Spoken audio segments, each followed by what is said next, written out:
Thank you very much, Alena, for this very interesting presentation in history which is not too distant.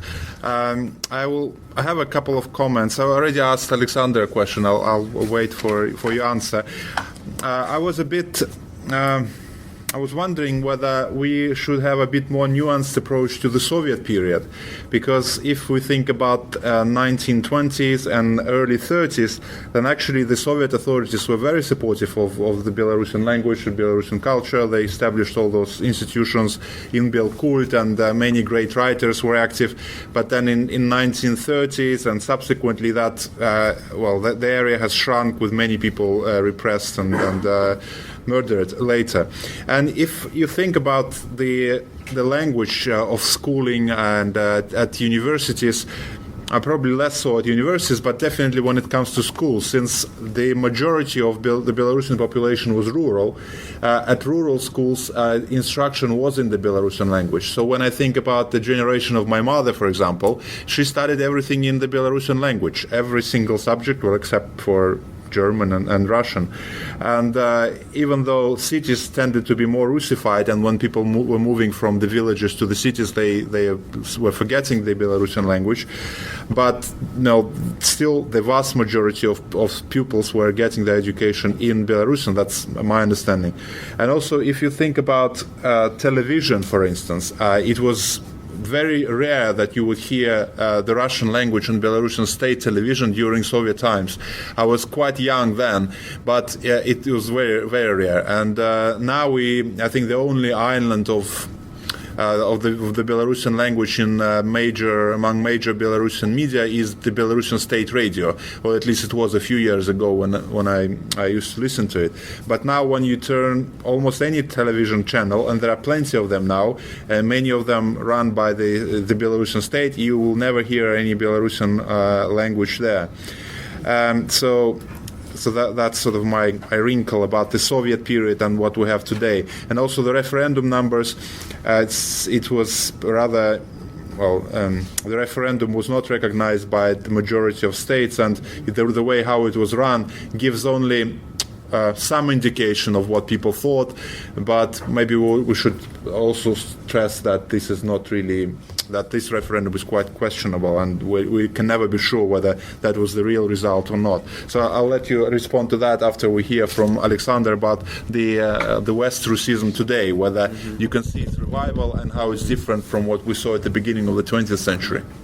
Yeah, I think it's actually quite fascinating how many parallels there are between early 20th century and the current situation, even in the language. This newspaper used the word "svedomy" in this, so like nationally conscious in Belarusian, in this negative sense as it was used by Lukashenko and his followers in the 90s. So I was really struck by this continuity, that this kind of negative connotation of the word "svedomy" existed even then. I mean, in the Russian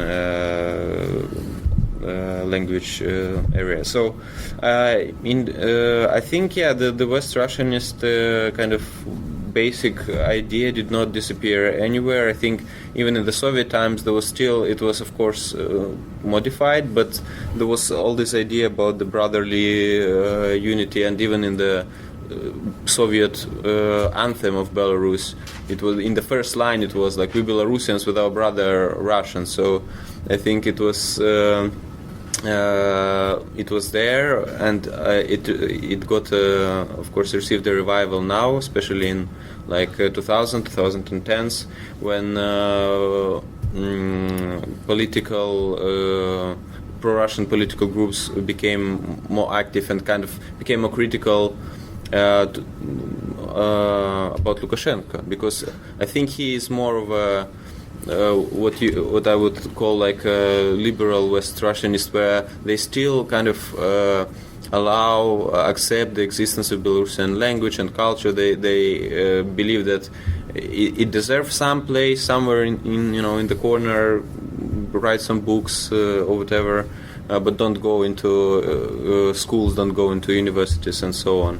But I'm more and this actually both in 1910s and 1990s and now there is just a contradiction in this kind of liberal iteration of West Russianism, because like this people like Romanov and Nikiforovsky and others who actually really loved Belarusian culture, they loved Belarusian peasantry, they wanted it to kind of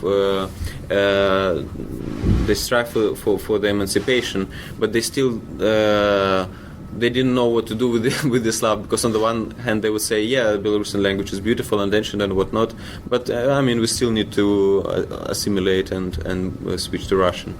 However, I think now far more dangerous trend is like this radical West Russianism, which borders on like Russian Nazism, I would say, in websites like Sputnik and Pogrom, where they outright reject any separateness. They say, oh, Belarusians is the same as Novgorodians or Rostovians. It's just it doesn't even it's not even a branch. It's just completely invented artificial creation of Soviet Union. So yeah, but so I think right now it's hard to say which direction this movement will take in Belarus. Thank you. And while Alena is answering it's not really my question, but my comment, most of people here are not Belarusian, so if something sounds strange to you or a bit counterintuitive, don't hesitate to ask a naive question or a simple question, because this is one of the reasons we organize these conferences, to help people understand, unpack the mysteries related to Belarus. Alena? Thank you very much. I think, yeah, so Soviet authorities, they really supported Belarusian language and culture, and we can speak about like massive support of Belarusian language and Belarusian culture under Soviets. But for example, they had like different quotas for broadcasting and so on in Belarusian. But I must say that there was a conflict between let's say like official level of supporting and let's say like real situation, because so Belarusian language, let's say, was not the language, prestigious language of social communication, like urban, for example, communication, and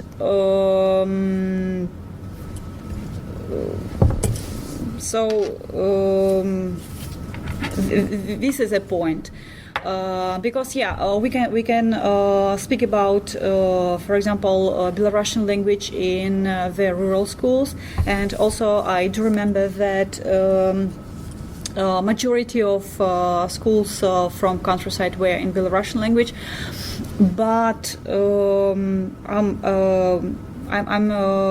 I'd like to emphasize the conflict between like official support and like, let's say, like real situation. Okay, thank you very much, Alena. So let us open now the floor to questions. I can see. Okay, so let us start here. And if you could introduce yourself for those who haven't been here during the first panel.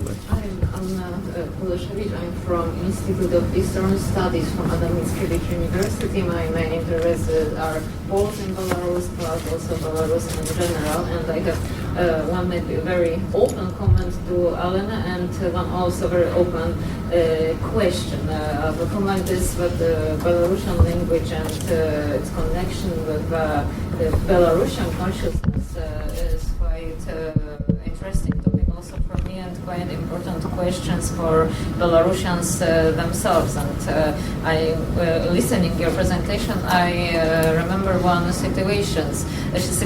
Once Belsat TV reporter went to Brest city and make a social survey on the streets, asking people in Belarusian.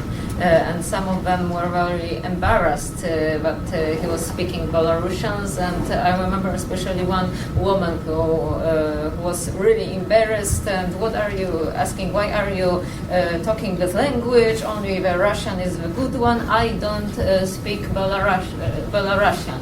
And she told it, yeah, nie rozmawiają na białoruskiej, which is a mix of Russian and Belarusian language. So it was, as I heard also in Belarus, but quite a lot of people, especially in Western Belarus, because I was on this So, part of... Anna, was this video from like last December, around this time? Probably. I just want to make a small comment that video was a bit misleading because it made it seem like this was all in one day. It was actually a compilation. This is actually Vincent Pieczorka actually like commented that like Yes, this is a little bit only misleading. compilation of people who were negative to... Yeah, exactly. So it was very much like this one day, everyone in like Bierash hates Belarusian, which basically people started to say that. Just want to make that comment that, of course, those I think those opinions exist, but they're not like every single person's opinion. Yes, I know personally people who speak Russian, who speak a mix of Russian and Belarusian, who also speak consciously Belarusian. So I think Belarusians must to work on this question. I think work on popularization of their language. And my open question is about the little trend that happened last year, especially after Euromaidan in Ukraine, which we don't know if President Lukashenko became a little bit afraid about what happened in Ukraine, and he even started to sometimes speak in Belarusian, and some Belarusian national symbols like pahonia or national flag was allowed in the public. And the question is, it was called soft Belarusianization, and I wanted to ask if this trend is still observed now, or was it just a little moment for this? Thank you for this question. I'm sure we'll know much more about self-organization in the evening because Anais will be covering this. Just one comment before I give the floor to the speakers. I'm curious, and now probably we're going more into the psychology of the regime rather than into sort of proper scholarly studies, whether they promote this version of Западный Russism because they genuinely believe in it, or because they're afraid of Russia and because they don't want to anger the Russians too much, and this is why they pretend to be pro-Russian.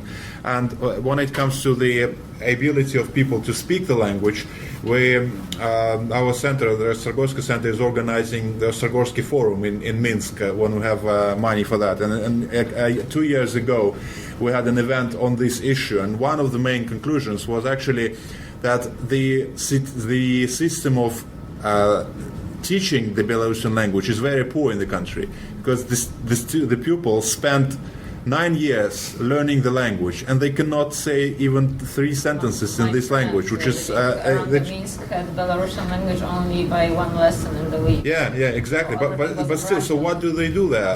What do they learn over the period of 9 years? It's taught, because a lot of what my friends say is that the problem is it's taught as a родная мова, and especially this narrative of like это же ваша родная мова, even when it's not realistically. And this is the problem with those statistics actually that you were showing, where it's like statistics may say one thing because they kind of have to, but that doesn't mean that actually reflects some kind of linguistic reality. Yeah. So what a lot of my friends and colleagues were saying is that if it were actually to be taught as a foreign language, like Belaruska jak zamierzchny, then it'd actually be like so that they get practical skills in being able to converse in this language. Okay, so there were 2 questions, right? Or what was the questions for Alena? Okay, Alena.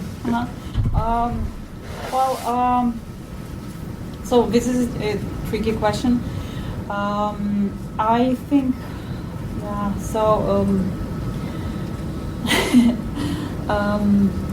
what does mean soft Belarusiization? So I hope we will learn about soft Belarusiization later when we will listen to the speech of our keynote speaker today.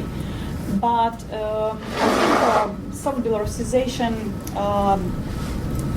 is not very successful, like it is my own opinion. And probably it's like, because if you want to promote language, if you want to promote, let's say national culture, you have to promote it in state level.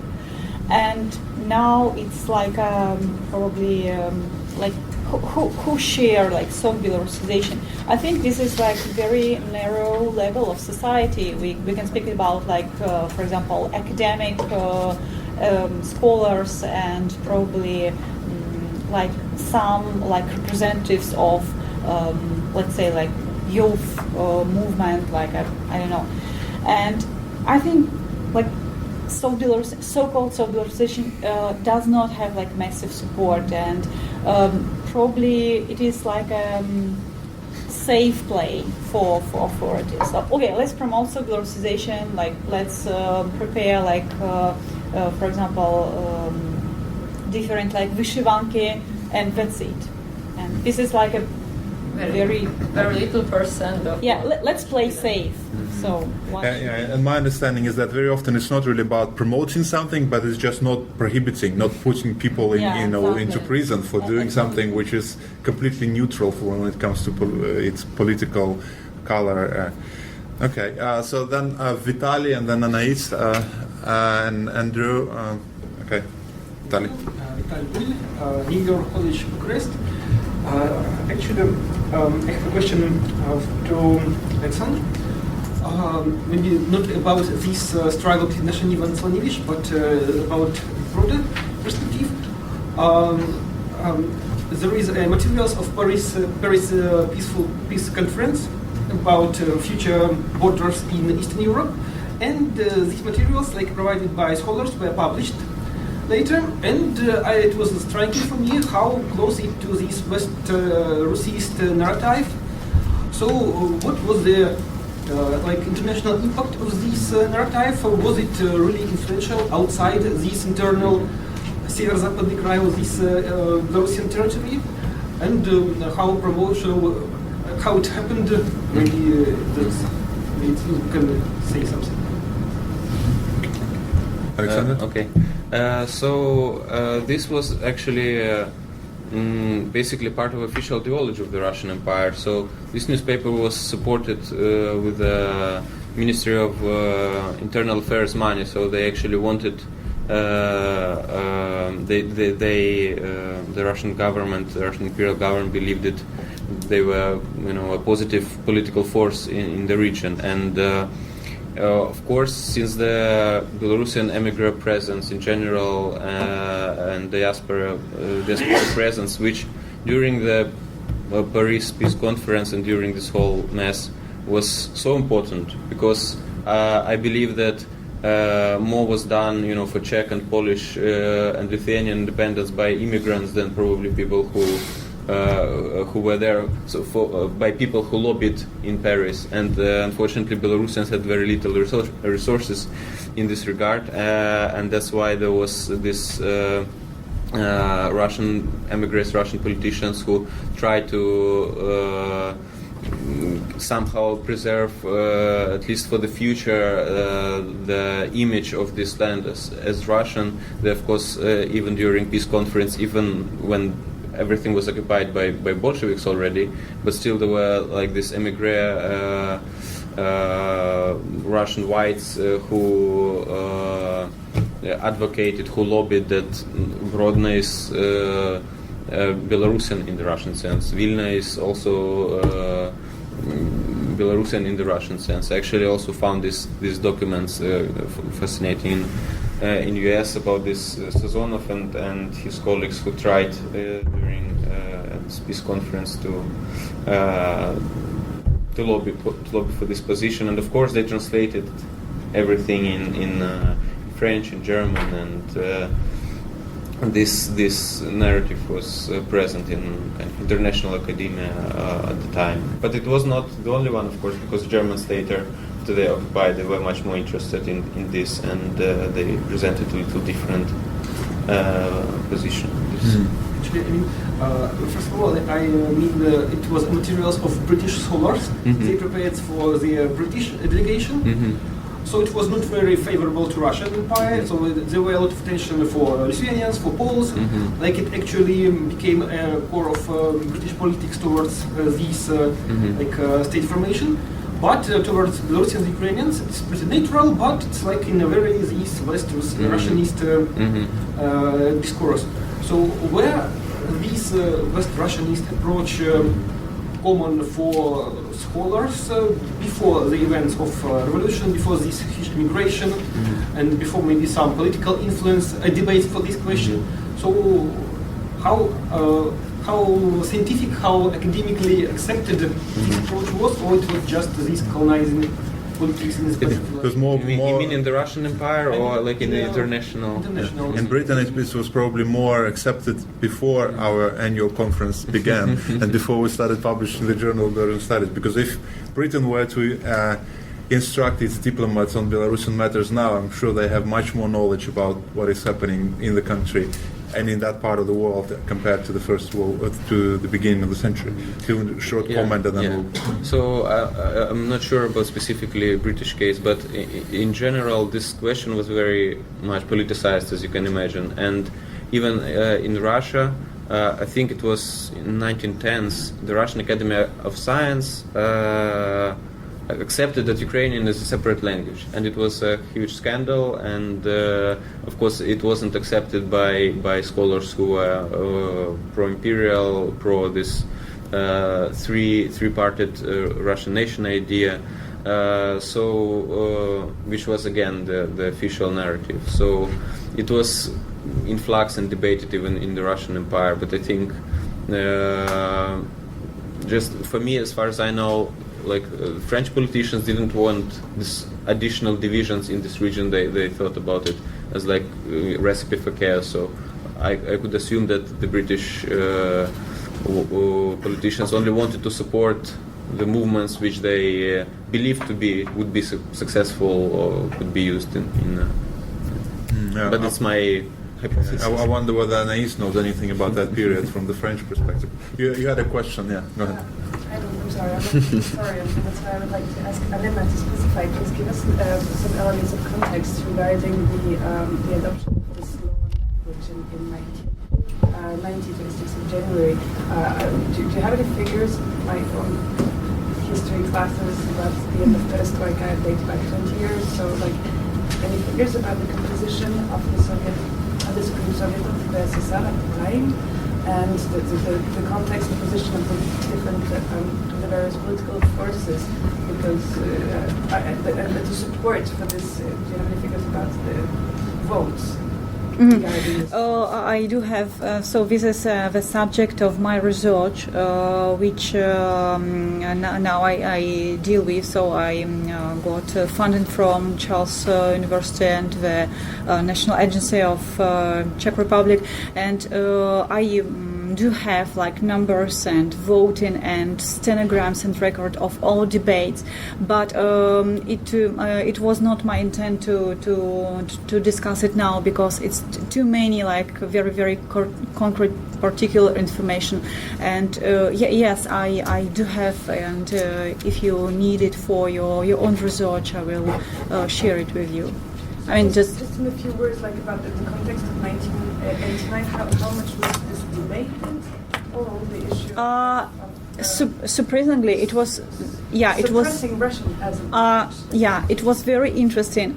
But according to the records of debates, the anti-Belarusian, like let's say, lobby was in minority. And the vast majority of politicians, I'm speaking about new politicians like Navumchik and others, and Nil Hilevich, and so sometimes new politicians were recruited from let's say artists. So Nil Hilevich was a writer, famous writer, for example, and like the vast majority of old elites supported promotion of national language and national act on languages, and they try to speak Belarusian, and sometimes it was very awkward, but nevertheless they try to speak Belarusian because as for me it was like a huge wave of inspiration, of I don't know, emancipation, probably I can use the word. And so I can say that was a conflict, like strong conflict between old elites and new elites. No, actually, as a matter of fact, I found only few like politicians who did not support Act on Languages, and also I have analyzed like thousands and thousands of letters from cable, for example, from like let's say like ordinary people, and like all strata of societies supported the acceptation of new law, because actually it was a point of public discussion, and there are like huge of records in national archives, and even we can find like many records, many letters in Russian for supporting on Act of Languages. Переименование Minsk. Renaming Minsk into Mansk, for example, and many others. So, yeah. I remember reading about one country which didn't have a strong national language, and they said that even if our language didn't exist, we would need to create it from scratch, because it's such an important part of national identity. And probably many people thought the same in Belarus in late 80s. I can't remember exactly. Yeah. Anyway, Andrew, your question? Alexander's already talked a little about modern admiralism, so sorry to ask another question. You said 100 years ago Zapadno-Russism framed the national movement as the product of Polish intrigue or Galician intrigue, Szeptycki's personal intrigue, and you said there were some parallels today. So do you get a similar framing, and if so, who's guilty of creating this artificiality now? Well, it's not as prominent now, but when analyzing Belarusian official propaganda, there was always condemnation of Belarusian opposition, because they're working for Polish money, American money, Western money. So I think this belief still exists that this opposition is somehow it's not, supported by people. It's something foreign. It's just they're working for money. So I think there are parallels. It's not as open as like again 100 years ago, but there are clear parallels. And of course there was, now that there was after Maidan, there is again this connection between that all these Belarusian fascists are going and fighting in Ukraine, and it's horrible, and we're gonna. So do you get a sense they're copying? I think artificial idea. Copying what? So they're accused of copying or importing an artificial idea from Yeah. But at the same time, they do not deny the existence of this Belarusian state as an independent state. So it should still be there as an ally of Russia and as a very pro-Russian state, but it should keep its independence. They just don't know. They can't decide, I guess. The official Belarusian government, the space of this Belarusian culture and Belarusian language. They don't want it to take over. Like to become mainstream, become the kind of cultural hegemon, but they just don't know where to draw the line, and that's why there is always this some more kind of pro-national politicians try to pull it that way, and then some like more conservative pro-Russian ones like Gigin and his crew try to limit them. So the whole discussion about Kalinovsky again is the same thing. They can't decide about whether to support him or to condemn him. It's somewhere in the limbo. So that's the problem with this kind of liberal version of West Russianism, because it's quite inconsistent. It's they don't know exactly how to combine this pro-Russianness and this Belarusian idea. Because for Russians sometimes, especially for Russian right, just when any presence of Belarusian language is already like fascism, Nazism, and American plot. Yeah, but I guess what makes those who are pro-government and share these views different from what we had at the beginning is the existence of the Belarusian state. Yeah, because of course. probably at the beginning of the 20th century, it would be unimaginable for them to say that Belarus does deserve its own statehood. Yeah. And this, the Kalinowski story, it's quite interesting for those who haven't followed it recently. So basically, there was an uprising against the Tsarist Russia, and one of its leaders was a very prominent person who was well regarded also by the Soviet historiography because of his leftist views, but who is dividing even those West Russism people because he was anti-Orthodox, he was pro-Belarusian, and now that his remains were found in Vilna, the Belarusian state is not participating at all in making a memorial or having the Belarusian language on his grave, and it's mostly left to the civil society to do this work. Actually, just a small comment.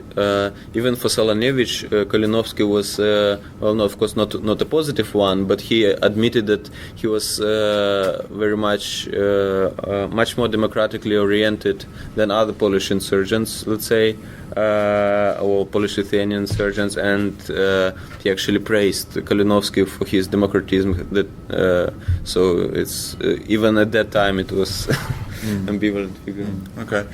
One question from Alan. Any more questions? Because it's time for us to conclude, so we'll have a last question, please, Alan. Oh gosh, that could be one because there are two speakers on two different themes. So Okay, you can have two. A That's brief fine. question for each guest. Alan Flowers, I'm Kingston University and also Anglo-Belarus Society, so there I got the first plug-in for today. Particularly pleased to see Alice Bistrik here, having known him over 13 years ago as a very active young youth visiting international conferences and promoting his Belarusian language and culture stalwartly. So it's no surprise that we see him here today with his studies of Belarusian nationalism. And in that context, knowing your hometown of Ogrodok, it leads me to fascination about this status. I'm no historian, I've been to Belarus because of Chernobyl, I'm a physicist. This situation in First World War period, and your comment right at the end, after the revolution, Belarusian groups mobilized. I mean, this existence, this strength of Belarusian nationalism that was there at the latter period of the Tsarist regime, what you might call the Russian occupation of Western Belarus, because let's get our history wind back to end of the 18th century, Grand Duchy there. So I wonder if you could make, your question for you is about the 19th century period. I've got one for Alena about the early, the end of the 20th century in a moment. Can you make some comment about how this was sustained, or was it developed in this period? Just help us out a bit about how that strength was able to be there in this period after 100 years. And the second question, let's ask two at the same time. Well, they're very different, so maybe we could... You risk angering the public because we're supposed to have lunch in a few minutes. Well, Alena's one is actually linked to that referendum and the figures, and maybe a comment more about the nature of this enthusiasm that I visibly saw. I remember in 93, Toyniki, South Belarus, the words Żywi Belarus in huge wooden letters. They were everywhere. Now, was that a kind of local self-arising and self-demonstration, or was this coming centrally? I never worked out how all this stuff got there and who was producing it. It had to be paid for. People did it.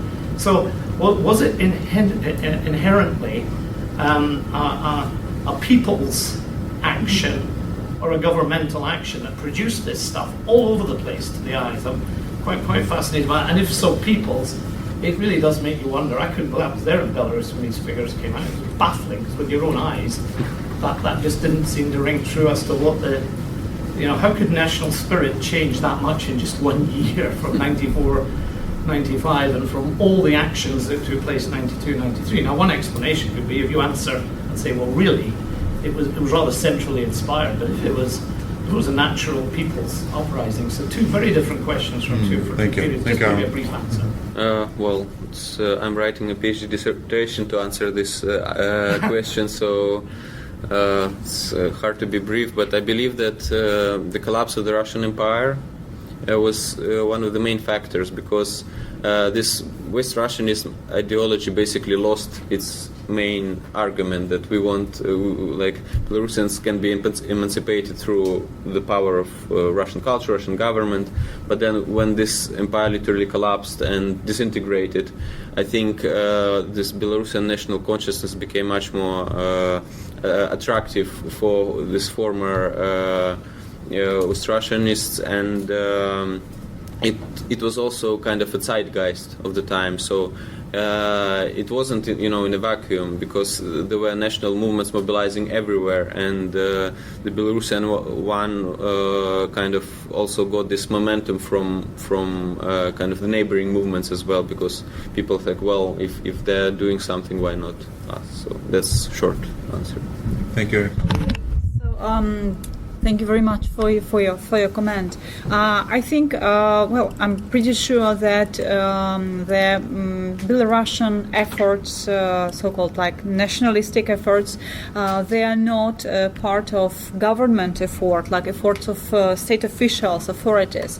Actually, I think this is a movement from the, let's say, like bottom of society, and I guess that national spirit, like very massive, intensive national spirit, was a part of post-Soviet enthusiasm. It means like actually now we are going to live better because like system is collapsing and everything will be okay. And national spirit was a part of, let's say, post-Soviet spirit. Like we do hope in better future, and we will speak our language. And so actually, so that's it. Okay. Thank you very much, Alena. So now we have a lunch break until 2:45. Is Elizaveta here, who is speaking on our next panel? No. So if not, then it may be a dialogue between Professor Wilson and Paul Humphrey on the issues related to Belarus foreign policy. So we have a break now, and so we have sandwich lunch just upstairs on the 4th floor, and we'll see you at 2:45. Thank you very much, and let's thank the speakers for their presentation. Also, if you could keep your cups for hot drinks, that would be helpful, because we don't have too many, and it also helps to protect the environment. So.